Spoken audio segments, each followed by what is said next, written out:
Ciao Matteo. Ciao Matteo. Ciao Matteo. Allora, dai, finalmente quest'anno facciamo Santa Margherita in piazza. Vedrai da qualche spettacolo di fuochi pirotecnici che vedremo. Come funziona?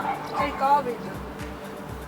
Abbiamo parlato col comune, l'idea è stata buona, cioè quella di collaborare con i ristoratori della zona dove si potrà prenotare il pranzo e venire a mangiare in piazza, dove noi avremo il chiosco della birra e il vino locale buono. Cosa dici tu?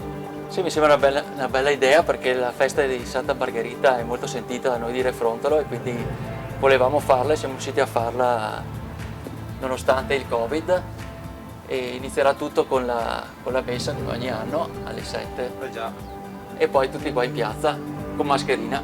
esatto. Riusciremo a farla.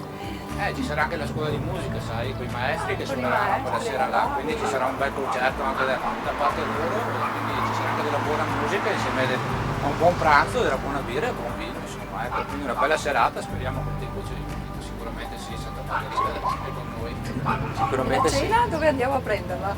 Abbiamo coinvolto i ristoratori, quindi 081, la trattoria al forno, da Fernando e dopo la pizzeria Le Fronde. Andiamo là, prenotiamo e ci portiamo il pranzo, la cena in piazza e la gustiamo insieme ai nostri amici aspettando che arrivino i fuochi.